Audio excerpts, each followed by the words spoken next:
We're going to do Mahmoud Khalil now. Earlier today, I knew that the decision was going to come down today from the Louisiana judge who demanded earlier this week that the American government at least offer any evidence as to why Mahmoud Khalil is deportable. She even went as far as to say that if there's no evidence on my table as to why Mahmoud Khalil, the Columbia University student who is a green card recipient, whose wife is an American citizen, who's 8 months pregnant, why Mahmoud Khalil is deportable, if the government doesn't give any details as to why, any evidence as to why he can be deported from this country, she's going to drop the case. But it turns out that it didn't take much for this judge to actually find evidence because the American government sent a memo. I read the memo yesterday. The memo actually had very little details and exclusively featured vague generalizations, no evidence whatsoever, no hard evidence whatsoever as to why a person's green card can be revoked, other than the feelings of the State Department. Today, the Louisiana judge made a decision that Mahmoud Khalil is indeed deportable. With breaking news, a few moments ago, a U.S. immigration judge has ruled that the Trump administration's deportation case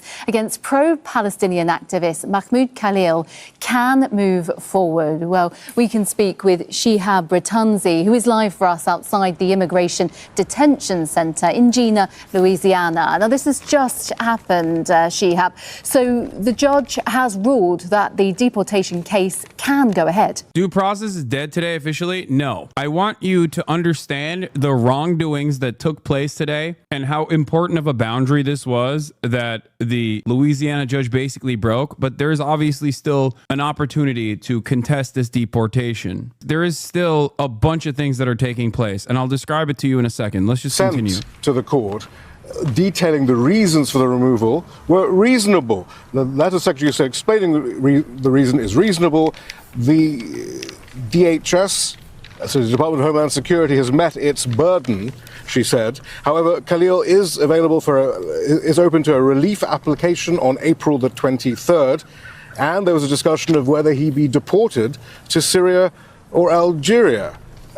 So these are the notes, the little clips that we have. It's also a sign of how insane the times have gotten that I had a sigh of relief for a brief moment that he could be deportable to Syria or Algeria as opposed to El Salvador. That's how the situation is, that the American government, by the way, still could technically decide to deport him to CCOT instead. Like, think about how insane that is. Think about how much the needle of cruelty has moved in that direction, where when I heard that he was deportable to Algeria or Syria, I thought, well, at least it's not El Salvador, where seemingly there's no mechanism of extracting someone after wrongdoing has been found by the administration. This is how horrifying America has become. And the saddest part of this, aside from the sheer cruelty, is the fact that many Americans are completely oblivious to it, and those who are familiar with the matter, unironically, are in favor of it. And yes, you aren't wrong. Mahmoud's case is supposed to be heard in New Jersey. Okay, here, I'll just describe it. Here's Steve Vladeck. He says, before folks overreact to the headlines about the judge's ruling in the Khalil case, please note that 1, it was an immigration judge, not a federal district court, and 2, the immigration judge had no power to consider Khalil's constitutional objections. This particular decision was fait accompli. Khalil can still raise his constitutional arguments both in his habeas petition, still pending in a federal court in New Jersey, and once he is able to challenge the immigration judge's ruling in the Fifth Circuit. It sucks that he can't raise them before the IJ, the immigration judge, but that's unfortunately not unusual. What's the evidence the judge deemed convincing, though? It was, and I'm not even joking when I say this, it was a memo. Does anyone have the memo? The memo, signed by Secretary of State Marco Rubio, states that while Khalil's activities were otherwise lawful, his presence would undermine U.S. policy to combat anti-Semitism around the world and in the United States, in addition to the efforts to protect Jewish students from harassment and violence in the United States. Condoning anti-Semitic conduct and disruptive protests in the United States would severely undermine that significant foreign policy objective. That's it. That's literally it. I'm writing to inform you that upon notification from the Department of Homeland Security's Homeland Security Investigations on March 7th, I've determined that this redacted person and Mahmoud Khalil,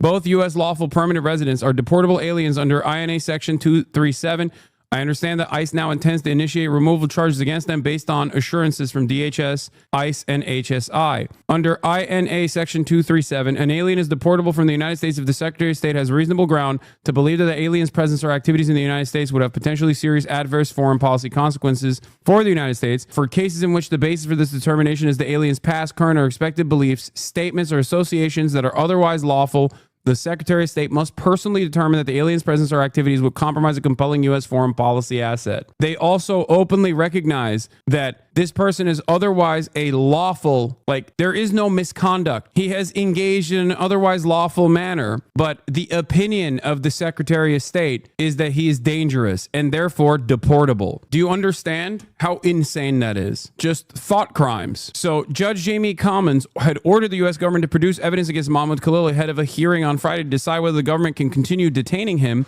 during the immigration proceedings, despite earlier claims by the DHS spokesperson Trisha McClellan said that Khalil's activities were aligned to Hamas. The government has not provided any evidence to support this accusation and has made no reference to the group in its most recent filing. Khalil's attorneys, Mark Vanderhoot and Johnny Sinotis, stated, after a month of hiding the ball since Mahmoud's late night unjust arrest in New York and taking him away to a remote detention center in Louisiana, immigration authorities have finally admitted that they have no case whatsoever against him. There's not a single shred of proof that Mahmoud's presence in America posed any threat, the attorneys added in their statement. There's also another thing that they had sent. There was a memo that was sent to the judge's office yesterday.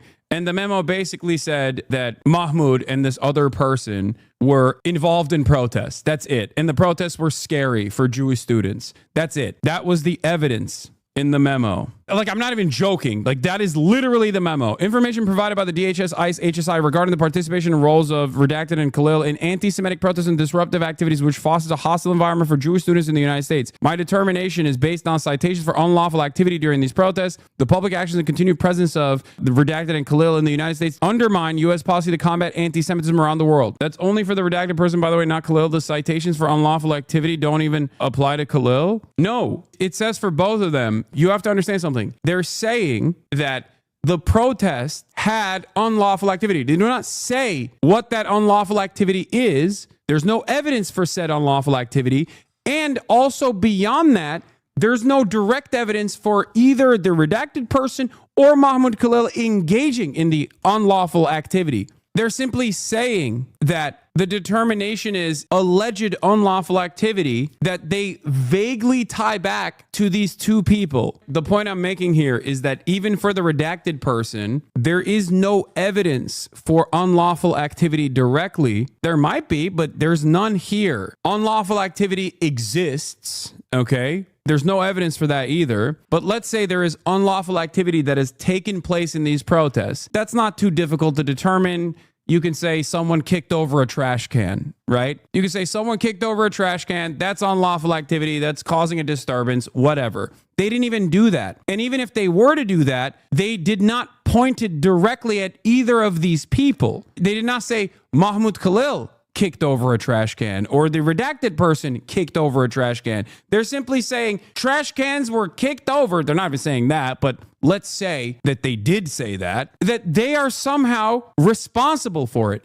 This is not how this works. You have to at least develop a pattern. You have to, at the very least, develop a pattern of behavior or show that this isn't just guilt by proximity or guilt by association, but a causal factor and an effect of how Khalil was determined to get someone else to kick that trash can. There is no crime that has been committed, which is precisely the reason why, especially for something that is as crazy as like revoking the green card of a otherwise documented non-citizen, okay? Not even a non-citizen at that point. It's like the final stage of becoming a full-blown naturalized U.S. citizen. You have a green card. The fact that they don't even show any evidence whatsoever, let alone evidence that it would be consistent with something eligible for deportation, is insane. My determination for a redacted person is also based on unknown citations for unlawful activity during these protests. What I'm saying is, if they believe this applied to Khalil as well, they would have said as much, but they specifically left Khalil out of this particular statement. Is also based on citations. Oh, okay. Yeah, all right. This is a separate sentence. You're right. The public actions and continued presence of redacted and Khalil in the United States undermine U.S. policy. Okay, you're right.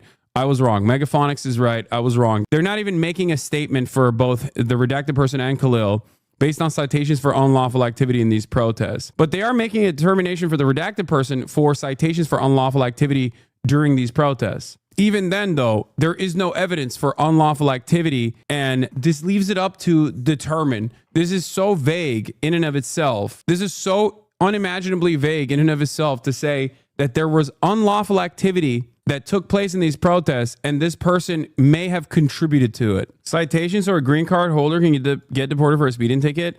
Under normal circumstances, of course not. In this situation, they are technically, for Mahmoud Khalil specifically, they're saying you don't even need to do anything unlawful. This right here is the State Department stating that the revocation of someone's green card can be done over nothing unlawful at all, but simply the vibes of the State Department. Because I said so. And they can't even find anything to associate him with anyway. Not even littering. They're not even choosing. Even if they could find, a charge for jaywalking, they're not even looking for it, because the determination being based on those grounds alone is the initiative. I suspect that they got locked into this because they were operating with really bad info. Like, they just thought that he was, as they said initially, a person on a student visa, where it's still ridiculous. It's still unacceptable to do this. But the revocation of a student visa in comparison to a green card is going to be somewhat of a lower standard, right? Even though they shouldn't be able to do this. If Mahmoud Khalil was on a student visa,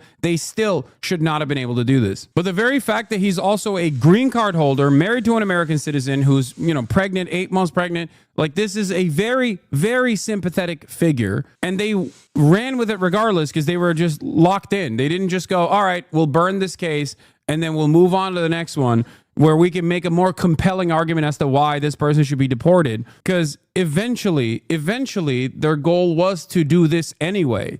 And I think eventually their goal is not just to stay on deportations for green card holders for the crime of hurting Israel's feelings. I think their goal is to denaturalize citizens as well. That's the next step. If you were naturalized in the last 5 years, they're going to try and denaturalize you and then move on. Press for evidence against Mahmoud Khalil. Government cites its power to deport people for beliefs. And they also stated that. Like, illegal ideas that cross the border are offenses. And then they deleted it after everyone yelled at them and made fun of them. Ross Barkin says, I'm genuinely curious if I'm allowed to now write essays and opinion pieces critical of the Israeli government, or Marco Rubio will try to find a way to arrest or remove me from the U.S. I am a citizen. I doubt this happens, but that's where we are now. The Bush war and terror violated civil liberties in terrible ways, but through the insanity, there was a dark logic.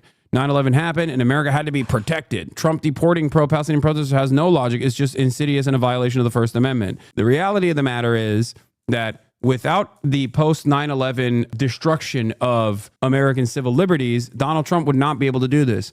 Without the Bush administration not rewriting the rules and returning to a sense of normalcy, we would not be at the stage where Donald Trump can do this. Same goes for Joe Biden as well. So all of the previous administrations played a role in where we got. I think it'll get worse if you listen to them talk about it. They feel like they're getting rid of them and making someone else problem. If you're a citizen, who would stand against Trump? You're America's problem? Yes. This is fascism through and through. And I'm trying to explain this to Americans who don't comprehend it because they think, like, even in their minds, they go, I'm white, or white people won't get harmed in this process. No, they will. Anyone and everyone that speaks out against this administration will eventually be in the crosshairs. Wake the up. The most insane part of this, that I suspect is the insidious nature of Trump's agenda, is not obviously because they care about anti-Semitism. Let's be real. Donald Trump dined with Nick Fuentes, okay, and Kanye West. Donald Trump has rabid anti-Semites in the administration. They do not care about anti-Semitism, okay? But they recognize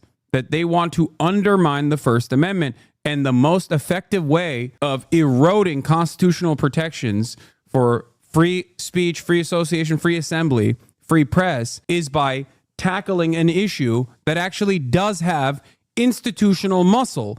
Anti-Semitism is, as it stands, not only socially unacceptable, but institutionally not permissible either. For the time being, that is surely changing. But for the time being, there are a lot of Jewish advocacy groups and a lot of pro-Israeli advocacy groups that maintain themselves as Jewish advocacy groups that have a lot of institutional muscle to flex. And for that reason, there's a lot of appetite for some of these advocacy groups to engage in these kinds of actions. So the Trump administration is simply using anti-Semitism, which is not even real anti-Semitism, but instead anti-Israel sentiment. By the way, they're using anti-Israel sentiment as a starting point, as a way to open the door for whatever the they want to prosecute down the line. Because once constitutional protections are undermined, once the First Amendment is gone, they can do that to anyone and everyone, especially when it's paired up with the reality that due process is gone. Once due process for non-citizens is gone, well, you don't have due process. How are we going to figure out if you are a citizen or not to begin with? Eric Prince is lobbying Trump on a plan to vastly expand the U.S. operations to detain migrants in El Salvador's notorious CCOP prison, including relocating thousands currently held in the United States and designating a part of the jail as U.S. territory. The irony here, of course, is that this is being done by the free speech president, under the banner of free speech. The most egregious violation of the First Amendment in American history. And here it is. Immigration judge finds that Columbia University activist Mahmoud Khalil can be deported as a national security risk. An immigration judge in Louisiana found Friday during a hearing over the legality of deporting the activists who participated in the pro-Palestinian demonstrations. The government's contention that Khalil's presence in the United States posed a potentially serious foreign policy consequences was enough to satisfy the requirement for his deportation. Immigration judge Jamie E. Coleman said at the conclusion of a hearing in Jena. Coleman said that the government had established by clear and convincing evidence that he is removable. They did not, by the way. This is the judge's own personal decision. They very clearly did not. I showed you the evidence that they had, which directly contradicts what this person is saying. They openly admit that this person did not engage in any sort of unlawful misconduct, but simply was at the whims, at the mercy of the Secretary of State that singled him out. Lawyers for Khalil said they plan to keep fighting. The judge gave them until April 23rd to seek a waiver. Meanwhile, a federal judge in New Jersey temporarily barred Khalil's deportation. Addressing the judge at the end of the hearing, Khalil mentioned that she said at a hearing earlier in the week that there's nothing more important to this court than due process rights and fundamental fairness. Clearly, what we witnessed today, neither of these principles were present today or in this whole process, he added. His lawyer, Mark Vanderhout, also criticized the hearing's fairness. Today, we saw our worst fears play out. Mahmoud was subject to a charade of due process, a flagrant violation of his rights in a fair hearing, and a weaponization of immigration law to suppress dissent. Khalil, a legal U.S. resident, was detained by federal immigration agents on March 8th in the lobby of his university-owned apartment, the first arrest under President Donald Trump's promised crackdown on students who joined campus protests against the war in Gaza. Within a day, he was flown across the country and taken to an immigration detention center in Jena, thousands of miles from his attorneys and wife, a U.S. citizen who is due to give birth soon. Khalil's lawyers have challenged the legality of his detention, saying the Trump administration is trying to crack down on free speech protected by the U.S. Constitution. U.S. Secretary of State Marco Rubio has cited a rarely used statute to justify Khalil's deportation, which gives him the power to deport those who pose potentially serious adverse foreign policy consequences for the United States. At Friday's hearing, Vanderhout told the judge that the government's submissions to court to prove to attempt to deport his client has nothing to do with foreign policy. Earlier this week, Coleman challenged the government to share proof that Khalil should be expelled from the country for his role in campus protests against Israel and the war in Gaza. She said if evidence does not support his removal, she would terminate the case on Friday. On Friday, Justice Department attorneys said in papers filed in federal court in Newark, New Jersey, that Coleman would not have the authority to immediately free Khalil. They said an immigration judge could determine if Khalil is subject to deportation, then conduct a bail hearing afterwards if it's found that he is not. Khalil isn't accused of breaking any laws during the protests at Columbia. Clear and convincing evidence is just below reasonable doubt and just above preponderance of evidence, 51% proven. What you showed doesn't even rise to preponderance, not even close. Exactly. But a rabid, sociopathic, bloodthirsty judge can just decide to make that claim, to say, no, this is enough evidence for me. Bad vibes is enough evidence for me. I guess the cowardly way out of that assessment would be to say, well, I am in no position to determine whether or not the Marco Rubio assessment is wrong. I guess that's the legal defense for this judge, to say, well, that's the Secretary of State. The law is the law. I cannot make an additional determination and be the precedent-setting judge here that that potentially plays a role in undermining the power of the State Department. But I don't even think that they're thinking about it like that. I think that this was specifically sent to this judge for the reasons that we have determined already that she would inevitably do this. The government, however, has said non-citizens who participate in such demonstrations should be expelled from the country for expressing views that the administration considers to be anti-Semitic or pro-Hamas, referring to the Palestinian militant group that attacked Israel October 7th. Khalil, a 30-year-old international affairs graduate student, had served as a negotiator and a spokesperson for student activists at Columbia University who took over campus lawn last spring to protest Israel's military campaign in Gaza. The university brought police in to dismantle the encampment after a small group of protesters seized an administration building. Khalil is not accused of participating in the building occupation and wasn't among the people arrested in connection with the demonstrations, but images of his maskless face at protests along with his willingness to share his name with reporters have made him an object of scorn among those who saw the protesters and their demands as anti-Semitic. I guess they're delusions are what matters here. As long as the State Department decides that people's personal delusions and fears trump over the First Amendment protections afforded to every single citizen and non-citizen alike on U.S. soil. What the This won't survive on appeal either to the district court or the Fifth Circuit. If this is truly the law, then it is unconstitutional as applied because it permits arbitrary and unjustified serious action against Americans. Yes, American legal permanent residents, that's the extent of it, but not necessarily American citizens, I guess, which then creates this two-tier system where American citizens have more rights under the Constitution. It's unconstitutional because the Constitution has very clearly determined up until this very moment that citizens and non-citizens alike, documented, undocumented, does not matter. As long as they are on U.S. soil, okay, they have the same rights to due process, and they are still very much protected by the First Amendment. The only area where this does not apply is when you're at the border before you step foot into the United States of America. This is not just an American principle, mind you. This unironically is a fundamental of international human rights. What we're talking about here is quite literally one of the underpinnings of liberal democracy that basically goes all the way back to Magna Carta. Like the due process and this are what made the world what it is today. It's one of the things that we point to when talking about how we don't have any monarchs anymore and how enlightened we are, how evolved we are in comparison to what things used to look like, what governance used to look like. I mean, we had a court system under kings. Like, I don't know what else to say. Like, this is insane. It's worse than monarchs somehow. And we're doing all of that for Israel, a foreign country. It is so psychotic. It is so monstrous. Here are Mahmoud Khalil's words after the hearing. At the end of the hearing, Mahmoud Khalil asked to address the court saying, "I would like to quote what you said last time, that there's nothing that's more important to this court than due process rights and fundamental fairness. Clearly, what we witnessed today, neither of those principles were present today or in this whole process. This is exactly why the Trump administration has sent me to this court 1,000 miles away from my family. I just hope that the urgency that you deemed fit for me are afforded to the hundreds of others who have been here without hearing for months." Yeah. So make no mistake, yes, the fight is not over for Mahmoud Khalil. He will appeal and go to a federal court. The immigration judge is an employee of the very people trying to deport him. The system is broken. But immigration judges, yes, are employees of the executive branch, not the judiciary, and often approve the Homeland Security Department's deportation efforts. It would be unusual for such a judge serving the U.S. Attorney General to grapple with the constitutional questions raised by Mr. Khalil's case. She would also run the risk of being fired by an administration that has targeted dissenters. No, not for Israel. Under the pretense for being for Israel, this is all Donald Trump and the expansion of his powers.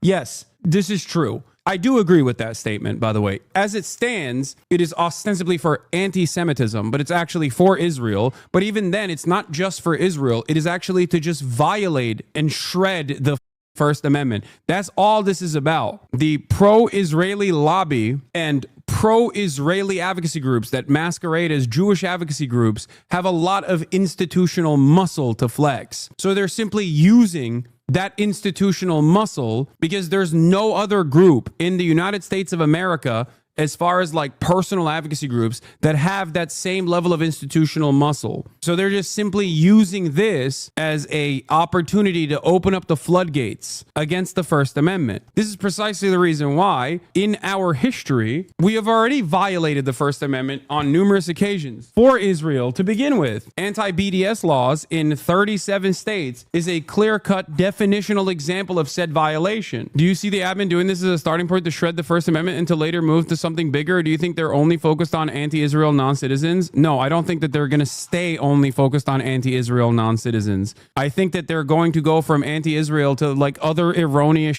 like anti-Christian sentiment could be another entry point. You know what I mean? And eventually they will go after citizens as well and turn them into non-citizens, either by way of eroding due process and therefore have no mechanism to figure out whether someone is a citizen or not. I just told you so. But, you know, we're simply going to be operating on the whims of whoever the they've chosen. That is what I think will happen. They will probably, my suspicion is that they will probably start making assertions as to why it's important to denaturalize people as well. Yeah, President Donald Trump, and I've stopped all government censorship and brought back free speech in America. State tells employees to report on one another for anti-Christian bias. Clean water, equity, microplastics, in other words, are banned in leaked USDA memo. Obviously, private groups work to identify and report student protests for possible deportation. Yeah, anti-Trump sentiment is another one. Anti-American sentiment could be another one. Anti-capitalist sentiment will probably be another one as well. It's just Nazi. So eventually we will do it. As I've stated already, the goals and the ambitions of this administration to implement fascist policies is endless. And it seems like there is no counter mechanism to push back against it, to fight back against it regardless.